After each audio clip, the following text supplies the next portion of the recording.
Hey, we're live. What is going on? Welcome back to Thursday night Top 5 Baits Live. Drop us a comment. Let us know you're here. Hit that thumbs up. Let's try to get as many people in here tonight as we can. Bryant White, first one to drop a comment. What's going on, buddy? Glad to have you here. Appreciate you joining us tonight. Man, we have had some rain this week, y'all. Rain this week. Dusty Newton, JD Atnick, Junior Mockabee, Cody Mays, Todd Udi, Texas Kayak Adventures, John Marlin, J-Bo's here, Kevin Carson, Adam Dindy, John Dindy, I'm sorry. J Power 6, Rob's World, Jeff Bonner, JJ Fig, 86, Trey Hunt, Jared. Oh man, what is going on? A lot of y'all. Bobby Eisenhood. What's going on, guys? If I missed you, I apologize. There's a bunch of y'all coming in here. As always, we appreciate that. A lot of rain yesterday, like a whole bunch of rain, which is going to cause like flood and all that. Dirty water. All that good stuff. Here's the good news. It's going to be cold tomorrow. It's not going to be overly cold. It was warm today. It's not going to be cold enough to make the water do what I would call a real cold trend. Like, the water temps aren't really going to drop drastically. That's not going to happen. I just ate dinner. That's a burp. That's a whole post-dinner burp right there. Anyway, water temps should not drop much at all, if any. We're going to have warm enough days for the most part. It should keep the water temps up there. Plus, we got the full moon. The full moon is coming up on Monday, I believe. It's March 9th. I think that's Monday. That is going to add some drawing power to draw those fish into those creeks, coves, backwater, shallow water type areas. That's going to start pulling some fish in. We will have a lot of fish spawning next week. There will be a lot of fish. You may not be able to see them in dirty water very well, but we will have a lot of fish spawning beginning next week. So don't let the big rains and the a little bit cooler weather, don't let that get you down. It's going to be nice weather to be out on the water this weekend. And the fishing should start to continually get gradually better going forward. This flood, dirty water stuff, it may slow us down a little bit, but there's too many things going the right direction to totally knock it off the track at this point. That being said, dirty water is going to make you adjust how you fish. One of the things that I've been catching fish on this week that I feel is going to be it's always a player this time of year because we tend to have dirty water anyway, but especially with the rain we just had, it's really going to be a player. My number one pick this week's going to be a big old thumper bladed spinnerbait. Single Colorado bait, really big one. This is a 3/8 ounce white spinnerbait. I get this one made by Joe Space, but you can get whichever white spinnerbait you prefer. Get a big Colorado blade. Thump, thump, thump, thump, thump. The big deal is getting the 3/8 ounce, getting a small enough bait to where you can keep that bait up in the water column and just barely keep that blade rolling. Keep that, so you really want a slow roll presentation this bait this time of year. So, got the old spinner bug bite. That's bait number one right out the chute there. Big, I call that old thumper right there. A, because thumper's a cottontail and that sucker's white. And B, because, well, it thumps a lot. Speaking of something that'll thump a lot, you'll also notice a pattern in our baits tonight. Oh, we're doing all shallow water baits. Listen, these fish, they should be pulling in. I'm primarily going to be focused on spawning ground type of areas. The first major wave of spawners is going to be pulling up in the next week. So I'm focused on those type of areas. Also, one thing you'll see tonight is solid colors, blacks and whites. Black and blue chatterbait, 3/8 ounce, a lot of vibration again, a lot of thump. Live Magic Shad, my favorite trailer this time of year. The solid colors are going to help those baits show up in the dirtier water. Another black and blue bait here. Got a little bunched up on the hook. But the black and blue 6 cents clout stick bait, absolutely, that old spinnerbait and this old stick bait right here is something you should have on your deck every day this time of year around this area. These are two baits that are proven year after year after year. Every single year, these two baits will get bites this time of year. Black and blue stick bait and a white hard thumping spinnerbait. Actually, we'll go with this one next. It's also time to bust that joker right there out. The old popping frog, white popping frog. Again, solid color, help me show up in the dirty water. It's time to start throwing the frog, especially with the conditions we're having, right? With the flood and rain, there's so much shallow flooded cover that a frog's really your best option to present a bait to the fish efficiently. A frog is something you need to have ready to go right now. I fully intend on throwing that frog quite a bit tomorrow, so we'll see how that shakes out. Last bait. I have seen a little bit of activity of what I would call true springtime activity this week, where fish are actually getting up shallow. There's shad up in the water getting scattered where fish are chasing them. The shad just kind of boil at the surface and jump out of the surface a little bit. These are smaller shad that are up back in the backwaters doing that. So I'm throwing the little 3.3 Divine swim bait in white with a little 3/0 Owner Flashy Swimmer. Just really good imitation of a small bait fish. Also adds a little vibration with that little blade, help them find it in that dirtier water. But even though that's not a big profile, hard vibrating bait, when they're up super dirt shallow, they don't have any problem finding it. And they are absolutely biting that bait really well. If you see obvious signs of activity where they're chasing bait up shallow, that's the bait to put in your hands. Now, me having said all that, let me also back that up with this. There will also be another wave of fish. The second and third wave of fish will be pulling up onto these shallow staging points where we're throwing our Carolina rigs with our big brush hogs, and we're throwing our big swim baits, and we're throwing our jerk baits and our square bills, big square bills. That bite's still going on too. And that's why this time of year is so wonderful. There's a lot of different ways to do it. All my baits tonight were focused on the backwaters because I think we've got everything lined up. The water stayed cold enough, long enough to hold off a lot of the February spawning activity that we normally have. I don't think there was hardly any fish that spawned in February this year. We've got a full moon coming Monday. We've got rising water. We've got water that is finally warm enough in the backwater. You get in the right areas, there's plenty of water warm enough for fish to spawn in right now. You add all that up, there should be a very significant big wave of fish pull in to start spawning in the next few days. By Monday, Tuesday, Wednesday, Thursday, there'll be fish. So as you guys are fishing over the weekend, these fish will be pulling in. They'll be coming right to you. So I personally think it's the better option to get back in the spawning grounds. The areas leading in, like pretty much in the backs. Like you can fish out in front of them a little bit, but you need to be pretty close to the backs this weekend, in my opinion. There is a main lake bite that will exist on the waves that will follow, but I think this wave that's coming in is big enough to focus on right now.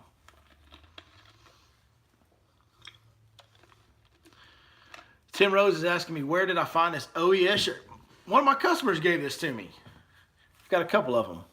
I've got a few OES things. I got OES clippers, all that good stuff.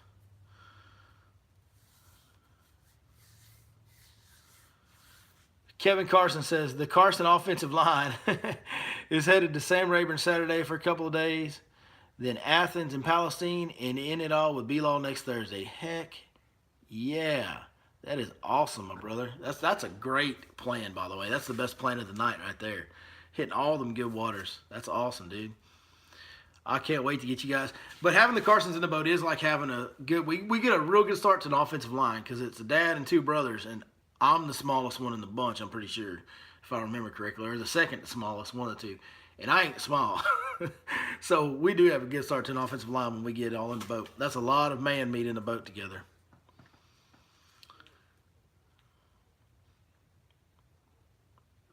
Is the Fish Life app legal with Bass Champs tournaments? I know they're strict about gaining any information. Yes, because it's available to everyone.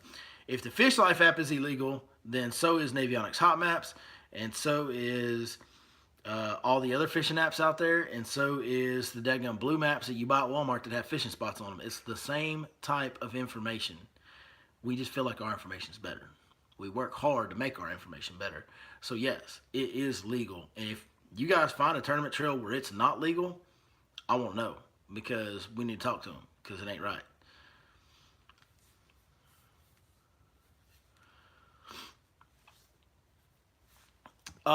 Andrew, I don't know how to share your last name. That's Andrew Alphabet. We'll just go with that because he's got most of the letters in alphabet in that last name. What made you switch to the Divine rod over the 8-foot Lux rod for big swim baits? You think it's okay to still use the 8-foot Lux for big swim baits? Yeah, it's okay to use the 8-foot Lux for big swim baits. It's good. That 7/8 heavy just doesn't have, for my big swim baits, like my big, especially my big weedless baits especially, I like that 7/8 heavy because it has a stiffer tip. It's a little bit shorter and still has that big back into it, but the tip is stiffer. So I just have a little more hook set power with that rod because of the stiffer rod. That 8-foot heavy Lux is a very heavy action rod and you get a lot of hook set power, but it does have a little bit more forgiveness on the tip, which is okay for like line throughs and glide baits. But I usually like to set up I like to set up 2 different rods specifically for bigger swim baits, and just roll with those two for all my big swim baits. And I would rather have more power than not enough. So I go with that 7/8 heavy because it has a stiffer tip.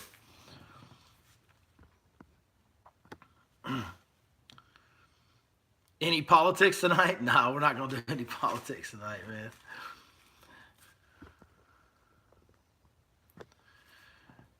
Do I run a swim bait trailer on my spinnerbaits? I sure don't. You know, it's just not something I've ever gotten into. I know guys do it. I just don't. I think the spinnerbait doesn't really look like anything that real anyway. They're biting a shadowy profile in dirty water, and they're biting vibration, and they're biting flash, and I don't really think it matters. I don't think you need to try and make it look real. I think all you're doing is adding something bulky that could get in the way of your trailer hook getting hooked up on a fish. That's just my personal opinion on it. Oh, here's a question. What do I like about the Lowrance Ghost trolling motor over the Ultrex, the Minn Kota Ultrex trolling motor? Where do I really even start? It's quieter. It's stronger. It seems to be more sturdy and durable. The spot lock is more accurate. It has a lift assist, and when you can't slam it down. When you can try and throw that thing in the water, it'll catch itself and just ease itself, and it locks into the bracket every time. When you pull the trolling motor out of the water, it self-adjusts the head so that it lays correctly in the rack every time, automatically, electronically.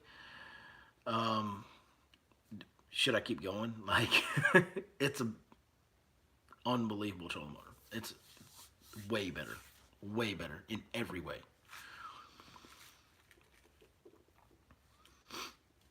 Somebody's wanting a recap on the top 5. Recap on the top 5 was a big white single Colorado blade spinnerbait, black and blue 3/8 ounce chatterbait, a black and blue clout stick bait, white Spro Poppin' Frog, and a little 3.3 Divine swim bait on an underspin was my top 5.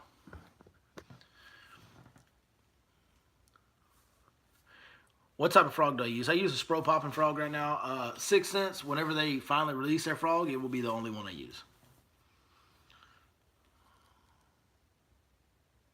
Mark Chambers saying hello from South Louisiana. Dude, we appreciate it. We appreciate it.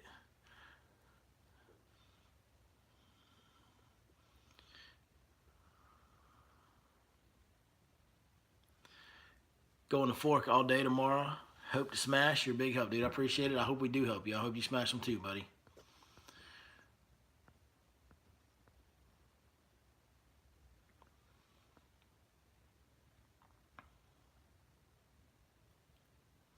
Nick Cavazos says, what's up, big dog? Been catching bigger females on a buzzbait and a 5-inch weedless gizzard here in Oklahoma. That's 2 good baits to catch big ones on right there, for sure.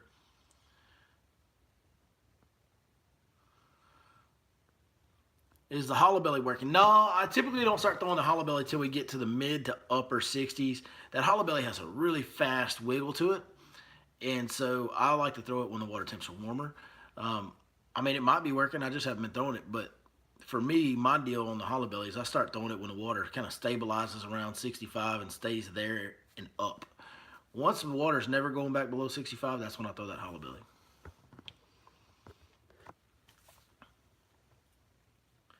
Have I been to Highway 19 yet? I have not been up in the Highway 19 area. You know, that gets more flow than any other area on the lake. And with all the rain and the flooding, I'm out. I haven't even gone up there just because of that, the flow issue and the dirty water. Do I have any coronavirus specials going on? I sure do. I'll sell you limes real cheap. You can have them with your coronavirus.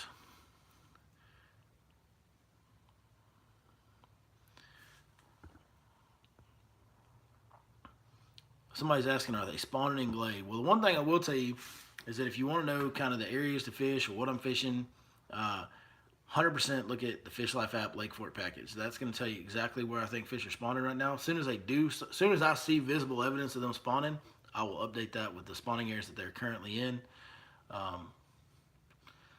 That's the best thing I can tell you because that changes day to day.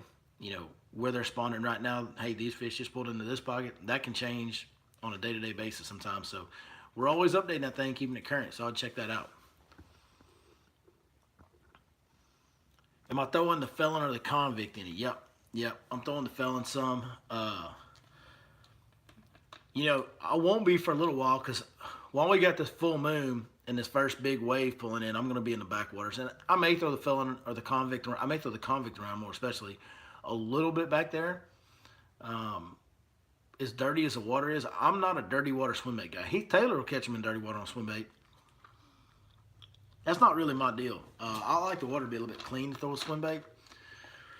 But I might, though, like that pearl white convict around a little bit back there. Yeah, I mean, look, if you're a big bait guy, now's your time. Like, if you're one of those guys that just wants to throw the big swim baits, it's time to do it right now. So, I mean, there's nothing wrong with throwing it, you know.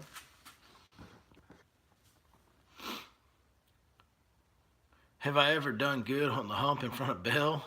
You never knew it was there? Yeah, yeah, Bell hump. Yes, I've caught a bunch of big fish off Bell hump, on a lot of numbers, too, sometimes.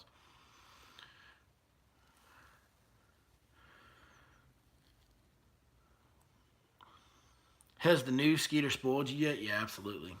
That's the most unbelievable bass boat I've ever been in my life. It's unbelievable.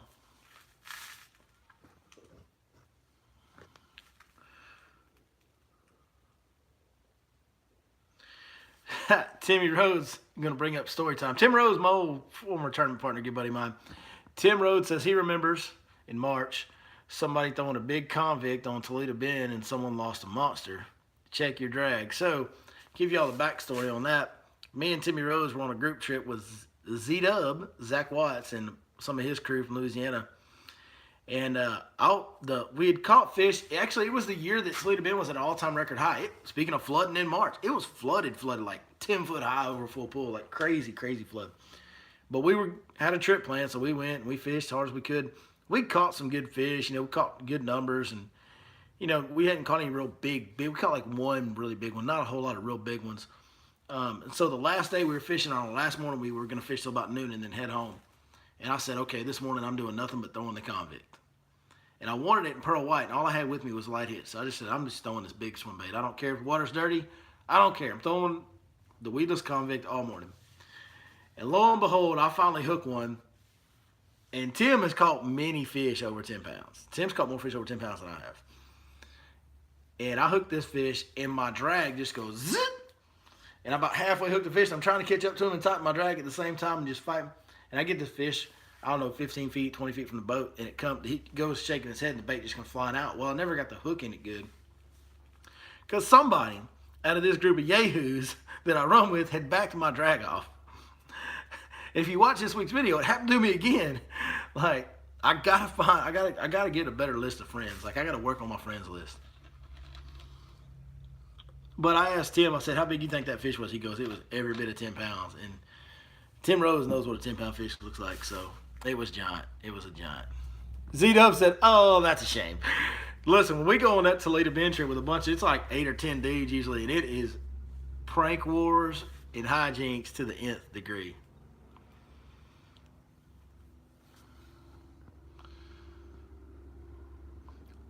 Where would I fish on Holbrook this weekend? Hey, funny you should ask. We actually have a package that I just updated for Lake Holbrook. We have Lake Holbrook is on the Fish Life app. It only costs $5 a month. And I just updated it with 5 fresh new spots for the month of March on Lake Holbrook. So, hey, check that one out. Dustin Olson, I appreciate you. I appreciate you.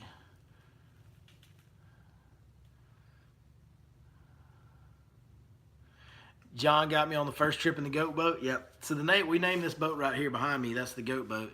And yes, Jonathan Bolin whooped me on the first full day out in the goat boat. John Bolin whooped me.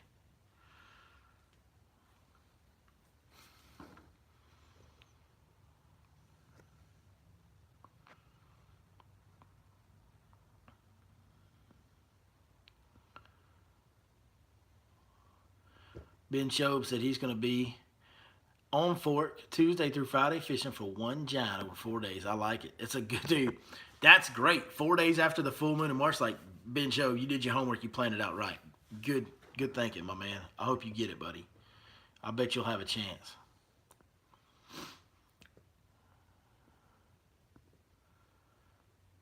Am I fishing the convict with or without the weighted hook? The way I fish a Smash Tech convict is I throw a 10-aught weightless hook on there, and then I put like 3 of the Storm suspend strips on it.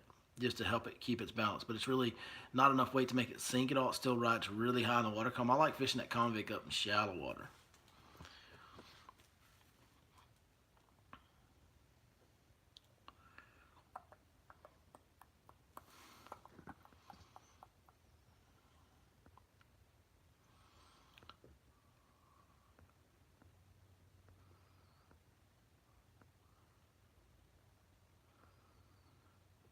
J Power says, killing me, gonna have to sell my 19 FX for the FXR. Well, listen, I was as big a skeptic as anybody. When they said they were coming out and putting a new hull on a Skeeter and they weren't gonna do the FX hull anymore, I was like, what, why?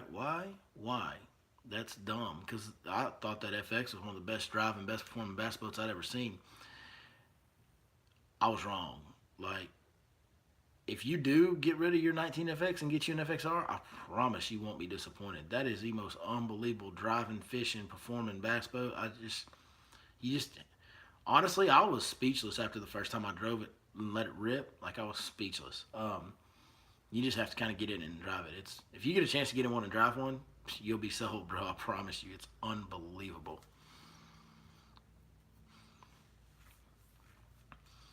Another new Skeeter comes out this weekend at the Classic. That's true. Skeeter's coming out with another new boat this weekend at the Classic. I kind of have some heads up on what it is, but I'm not allowed to say anything, so till they do their release. But I know what it is. Tim says he's thinking about going back to a Phoenix, getting rid of the FX20 LE. Before you do that, Tim, come drive mine. Before you go back, well, Phoenix is a great boat. I mean, dude, me and Tim, we spent a lot of time in that old Phoenix. Come drive this one before you do that. You owe it to yourself to drive one of these R's before you go back to Phoenix. What was the reason I went with 20, not 21? You see how tight that is in the corner right there with that boat backed all the way in the corner? And if you notice it's sitting at an angle, and if you see how tight it is in my garage door, you'd understand. The 21 don't fit in this garage, Jack. So we had to go with 20.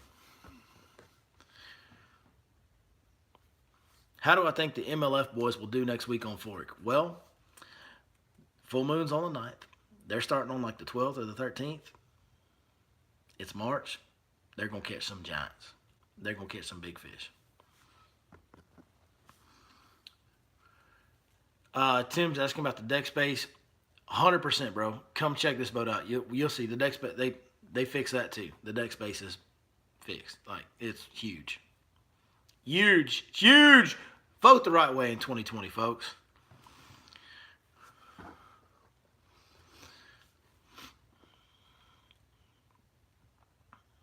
Bass Cat is my boat of choice, but the FXR is just plain sick. Appreciate it, Vance Miller.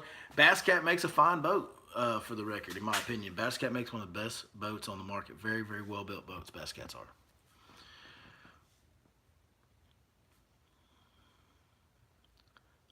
Ronnie Green, that's awesome. All these people, Skeeter, I hope Skeeter's watching. All these people on here like, I'm selling my FX and getting an FXR. Skeeter, are you paying attention, Skeeter? Hopefully Skeeter's watching this. I'm selling some boats tonight, Jack. I'll be there the 8th through the 12th. You think they're going to be munching? Yes. You got a full moon in March. I mean, we're dealing with some adverse conditions because we are dealing with the flooding. The water level, it's up. They're going to open the gates and pull it back down, so the water level is going to be fluctuating. The water's going to be off-colored.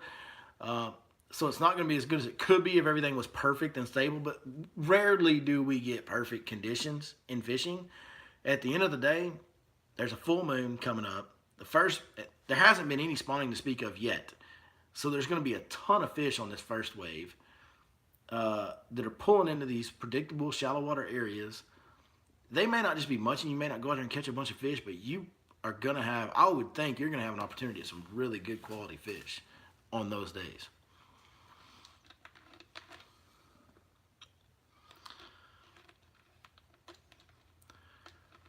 We miss old Captain Ron. Someone checking on. Captain Ron's fine, man. Captain Ron's been doing a little traveling. He's back at Fork now. Actually, I'm going to film tomorrow after all this flood and stuff. Ugh, yeah, my filming day. Why couldn't my filming day be on Monday or Tuesday this week when it was all warm and nice? Now, we're going to go after it floods. But me and Ronnie are going to film together tomorrow. So you guys will be seeing Ronnie real soon on the channel again.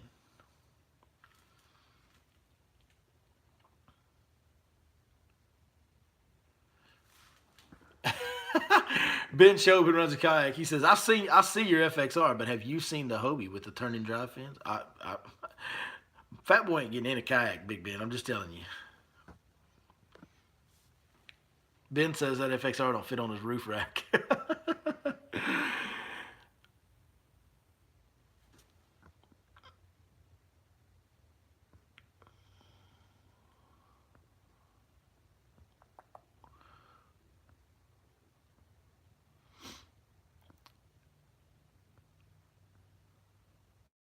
Here in Dallas, I've seen fish on beds. I don't doubt that. I mean, listen, there's been some spawning. I've seen some, but it's not nearly as many as we normally have already had by now. Normally by Valentine's Day, we got some pretty decent amount of fish spawning. There just hasn't been very many, and they were just here real recent. So I just, to me, it feels like this first wave of fish is going to be a huge, huge wave that comes in on this full moon on Monday.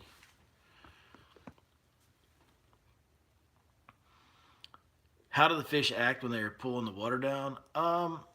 That's a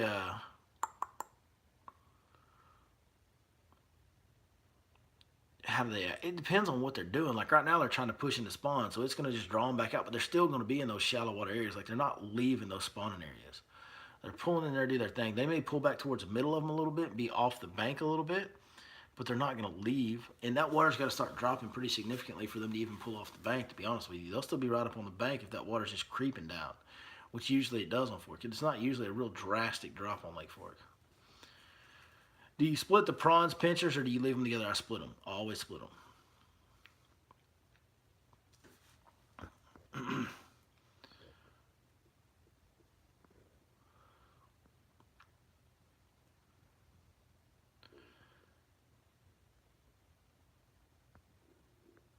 Skirtless chatterbaits. I don't really ever fish a chatterbait without a skirt. I'm gonna tell you. So my thinking on that is, a chatterbait's doing all this. Like with a chatterbait, I'm causing all kinds of commotion. So why would I want to pull something off the bait and give it less action? Like to me, a chatterbait is the opposite of that. You're trying to create as much action as you can. And when you pull that skirt off, you're creating less action.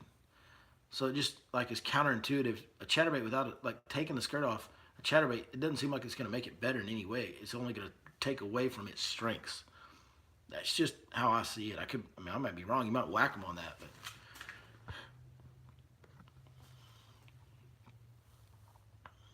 what's the water temp been at Fort? Man, it just depends. If you're out on the main lake, it's going to be in the mid 50s pretty much, um, creeping into the upper part of that, but pretty much the mid 50s.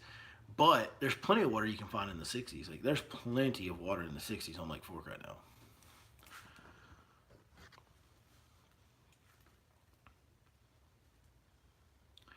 Prawn or stroker for pre-spawn females right now?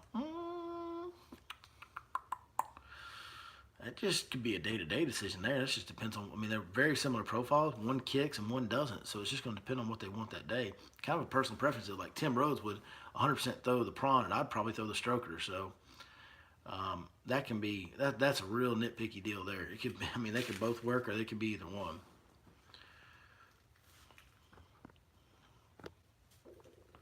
Will sight fishing be in play next week, or is it too muddy? Will the Fish Life app be updated next week with some spawning areas? As soon as I see some fish where I can see them, or if I start catching fish and I know they're spawning type of fish, we will update it. I just did an update on the first, and it was mostly main lake stuff because that was what was going on. Then we got this warming trend, and we got the full moon coming. So, yeah, most likely we'll be updating the Fish Life app over the next week, as long as everything unfolds the way I think it's about to. There you go. Barrett Boniface has seen some 65 temp at Rayburn today. That doesn't surprise me at all. I actually saw water 63 degrees way back on Monday. So there's been water in the 60s all week on Lake Fork.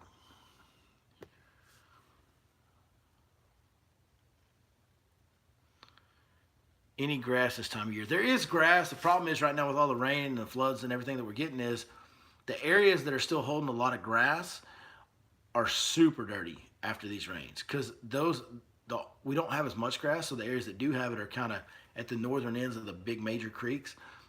Gets a lot of flow in those areas, and so those are the muddiest areas on the lake as far as the watercolor goes. So I'm not really fishing a whole lot of grass. I'm fishing some here and there patches.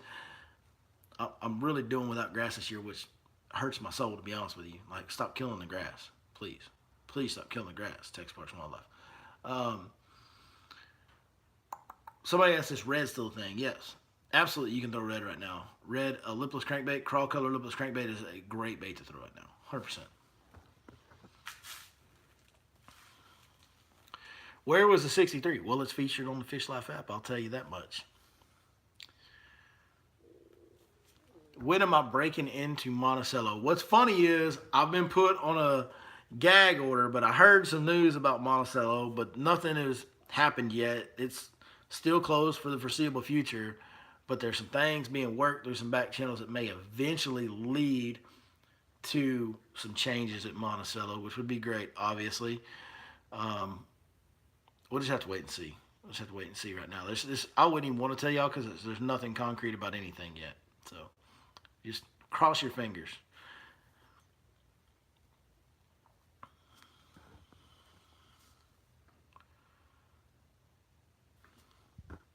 Punching haygrass, we don't have a lot of haygrass on Fork, but yeah, I mean, no, there is a little bit of a punching bite on Lake Fork, punching some of the shoreline vegetation. Yes, there is a little bit of a punching bite.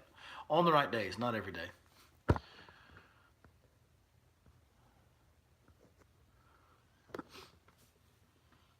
All right, guys. Hey, that's going to do it for us tonight, man. I know there was a lot of questions I didn't get to. I apologize. I answered as many as I could. Really, really appreciate you guys joining me. Best of luck this weekend to each and every one of you. It's an exciting time. We got the full moon of March coming up.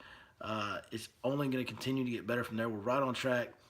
As long as we can, it'll be good regardless. But, boy, if we get that water column to stabilize a little bit, but it's going to go down, down, down. Like, it's going to get crazy. So, good luck to all of y'all. Thank y'all so very much. No seminar this week. We'll be back a week from tomorrow at Lake Fork Marina. 1 week from tomorrow, Lake Fork Marina, 6 p.m. We'll have another seminar. Videos, we'll have podcast video out tomorrow. We'll have on the water video that I'm filming tomorrow will come out on Monday. We'll have some instructional stuff next week. Just keep on following all the stuff, man. Thank you guys so much. We'll see you next time right here on your Lake Fork Guide.